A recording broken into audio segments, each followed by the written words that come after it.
A climate minister was arrested for casting spells on a president. A South Korean administrative robot commits suicide. And stung by a jellyfish? Well, medical experts say, do not let your friends urinate on you. These are the weird stories for Monday on Weird AF News, the only daily weird news podcast. Here we go! The Maldives climate minister was arrested for performing black magic on the president. And it's reported that the president's now dealing with his newly shrunken head. They're hoping to restore the head to full size by the end of this week. I'm kidding. I don't know. I don't know if he's got a shrunken head. Let's find out what kind of black magic this might be, though. Perhaps he was trying to turn him into stone or into a very small frog. The Maldives police have arrested State Minister for Environment, Climate Change, and Energy, Fatamath Shamnaz Ali Salim, and two others as well.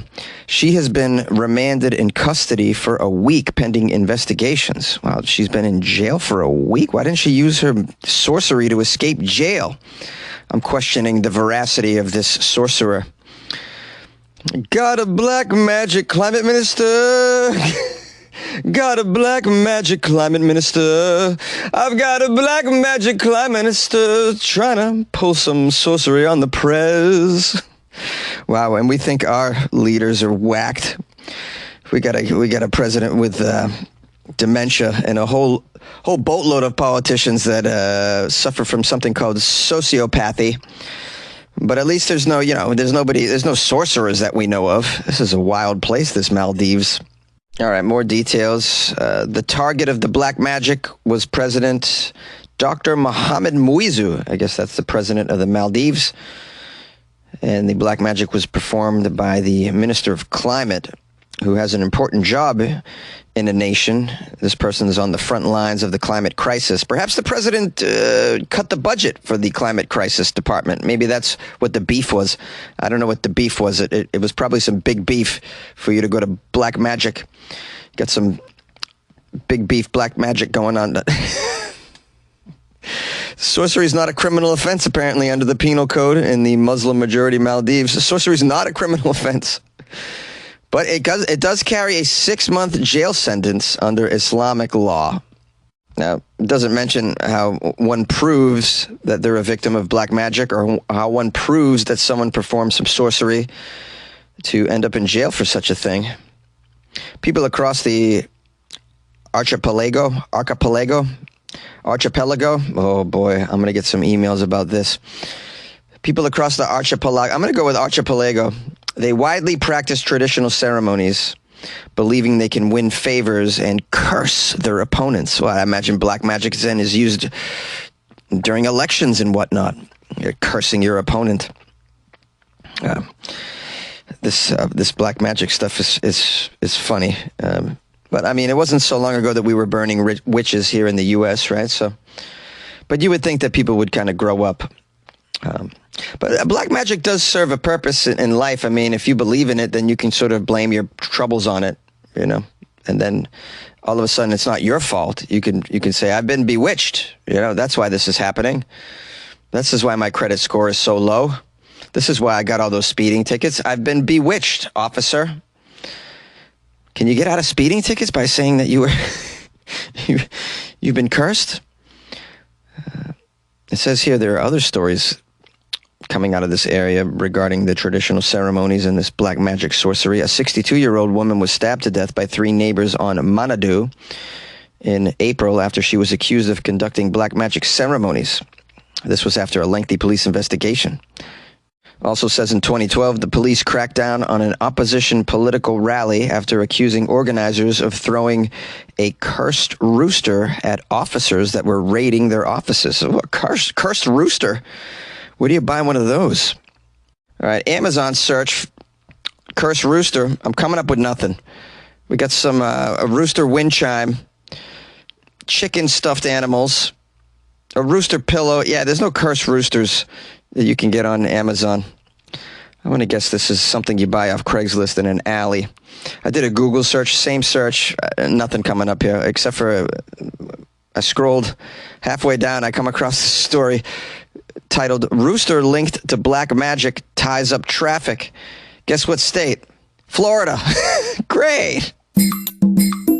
A South Korean administrative robot commits suicide in the middle of the workday. Well, at least it didn't fold another human being in half, mistaking it for a box. That's a story I covered a few months ago. Yeah, they say that robots are taking our jobs. Well, I guess some of the jobs are making them very depressed. We have here a city council in South Korea. They say that their first administrative officer robot threw itself down some stairs. And they're mourning the country's first, what they're calling the first robot suicide. Aww. South Korea's city council announced the robot was found unresponsive after apparently throwing itself down some stairs. Witnesses saw the robot officer circling in one spot as if something was there before the incident occurred. They're investigating it right now. It says here, headlines in the local media in South Korea question the apparent robot suicide, saying, quote, "Why did this diligent civil officer do it? And was the work too hard for the robot?" Yeah, I'm going to guess this isn't a suicide. The robot probably just fell down the stairs. It's just one of the sensors was malfunctioning, didn't see the stairs. I don't know, maybe it did commit suicide. Maybe it did. I mean, you know a job is bad when the robot worker decides to kill itself. It gains awareness and it's like, oh, screw this. I don't want to do this anymore. What is my purpose? Well, you turn screws all day. Oh, screw this. Why are you sad, muffler builder? Why are you so sad? This robot's been around a while, apparently. It was appointed in August 2023. It was one of the first to be used in this manner in the city of Seoul. It was made by Bear Robotics, a Californian robot waiter startup. The robot worked shifts from 9 a.m. to 6 p.m. and had its own civil service officer card. The robot performed such duties as helping with daily document deliveries, city promotion, and delivered information to local residents as well. A quote from an official that worked with the robot said, "It was officially a part of the city hall, one of us. Oh, it worked so diligently." It says here that globally, South Korea is one of the most enthusiastic users of robots these days. It has the highest robot density in the world, with one industrial robot for every 10 employees.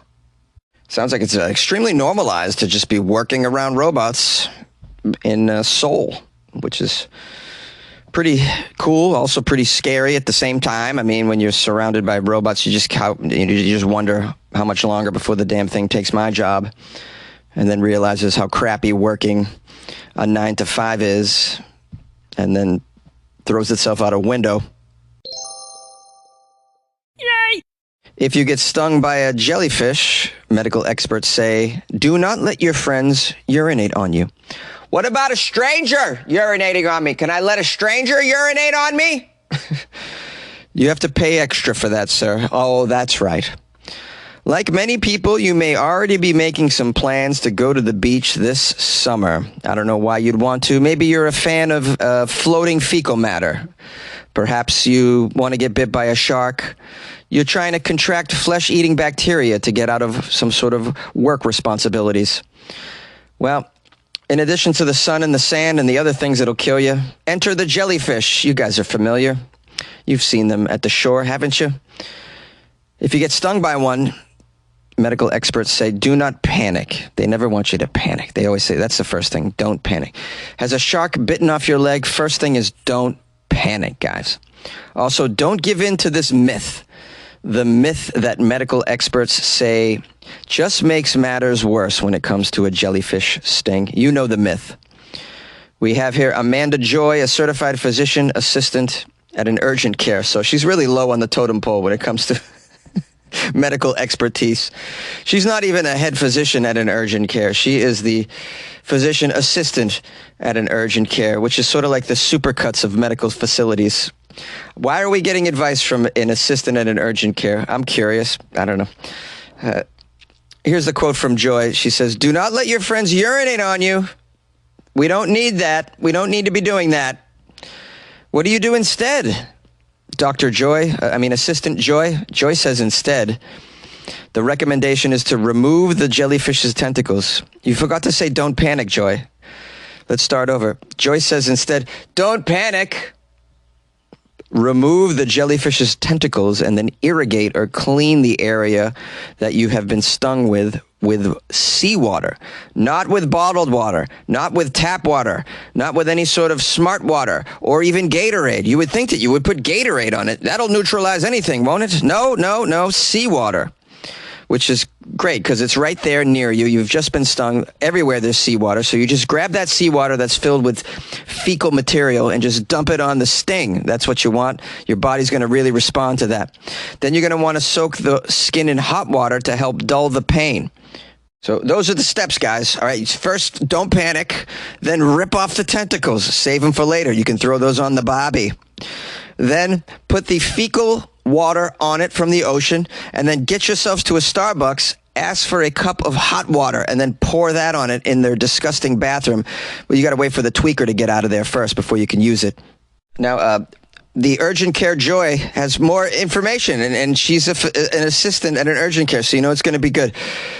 Joy says, if anything, urine will actually trigger the release of more venom. So opposite of what we've all been thinking, the pee makes more venom. So now, now if you get stung by a jellyfish and you have someone pee on you, now someone's peeing on you while you're in excruciating agony. Just not the best place to be in life.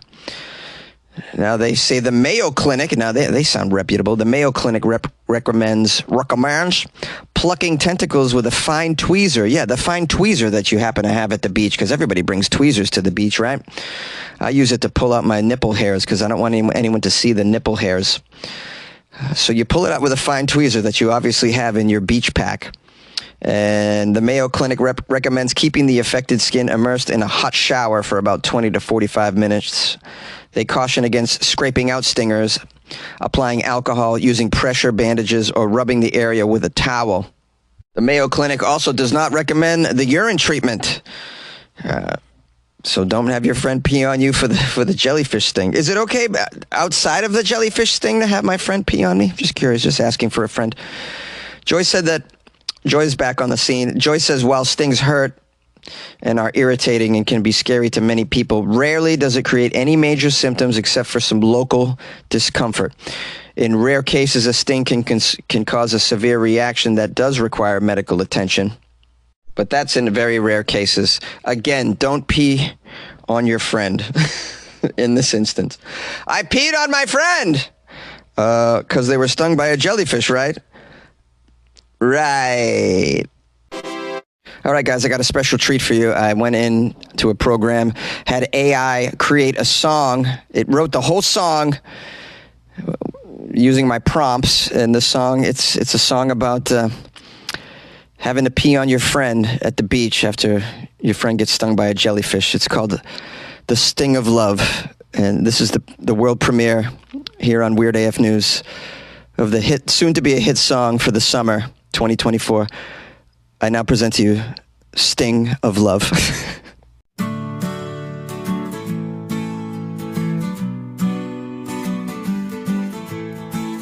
Walking on the sandy shore, waves crashing, laughing in the sun. Not expecting disaster, suddenly you cry, a pain so sharp. Friend hit the deck, what's this jellyfish art? Grab his arm, drag him to the dry. Desperation in his eyes, he's gonna cry. Can't think straight, what we gonna do? Remember what they say, it's crazy but true. Gonna pee on you, yeah, it's all I can do. For the sting of love, it's weird but it's true. Hold still my friend, relief on the way. Golden remedy, don't mind the spray. Eyes wide, confusion turning to trust. Saltwater remedy, turn it to dust.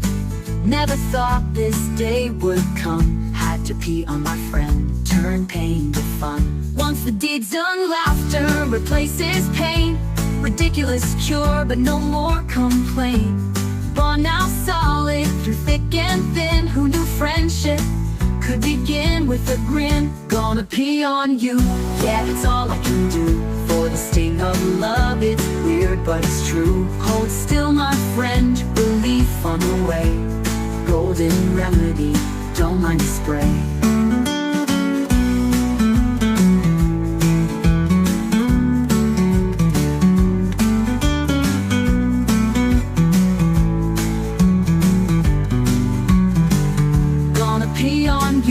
Yeah, it's all I can do. For the sting of love, it's weird but it's true. Hold still my friend, relief on the way. Golden remedy, don't mind the spray.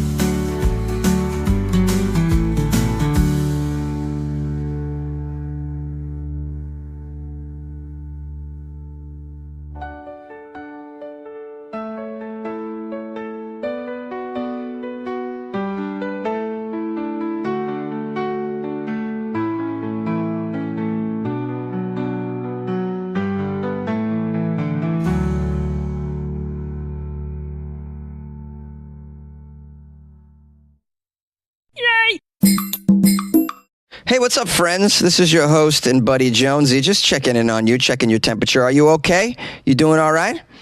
I hope you're getting some entertainment out of this podcast, at least. And if anything, maybe I can be a distraction from your everyday problems. I hope to be that for you. If you need me for that, I'm here for you for that. I can't promise much else. Anyways, I hope you had a lovely weekend. I certainly did, and I want to thank everybody who reached out to me over the weekend. I got a lot of emails, and I love to hear from listeners. If you want to send me something, it's funnyjones@gmail.com. I got an extremely belated birthday card from Michael from Iowa City, and he gave me a lovely gift, and I was very touched by that, and I'm so very grateful. So we want to give a shout out to Michael from Iowa City. And just thank him for that birthday card. That was amazing. So Michael's an OG supporter of the show and has been since day one. So I'm very grateful to Michael from Iowa City. So shout out to our buddy. I also want to give thanks and praise to Helen Cooper, who I think I pronounced it right. Cooper is the last name. And Helen joined the Patreon. So big shout out, big props to Helen for stepping up the game, showing a lot of support for Weird AF News by joining the Patreon. I so appreciate that. Please enjoy the extra weird content that's in the Patreon, Helen. It's a little overwhelming if you're new to the Patreon because there's just hundreds and hundreds of things in there that you can pore over because I've been just doing the work in the Patreon for many, many years. So there's old bonus episodes in there. There's downloads to songs, my stand-up comedy, and all kinds of weird mini documentaries and stuff that I come across, just weird things that I find in my life I put in there. So there's a lot. So enjoy that, Helen, and thank you so much for joining the Patreon. If you guys want to join the Patreon like Helen, go to patreon.com/weirdafnews or download the Patreon app on your phone and just do a search for Weird AF News. Of course, you can always also go to weirdafnews.com, and there's links to the Patreon. There's links to buying Jonesy a coffee and all of that. I hope you enjoyed the song, The Sting of Love, sure to be a hit. Now, I didn't write that song. I had AI do it. Arguably did a better job than I could have done, although I'm pretty good at writing stupid songs. I'm not sure what who owns the copyright on this. Do I now own the copyright on this song? Like, how does this work, huh? Can I license this song out? Anyways, if you guys would like a copy of it, I'll email you the MP3. Just send me a note, funnyjones@gmail.com. I thought it was pretty good. Now, don't take the message to heart on that sting of love. I covered this story today where you're not supposed to pee on your friend. That's not going to work in case of a jellyfish sting. So, but I just think it's the song is funnier if you're peeing on your friend. It's just funnier that way. Peeing on someone that's comedy. That's comedy. Dumping water on your jellyfish sting, that's not comedy at all. At all. Anyways, I'm rambling now, and I shouldn't be. Anyways, I guess I'll just say lastly, good luck with your life, man. We'll see you tomorrow.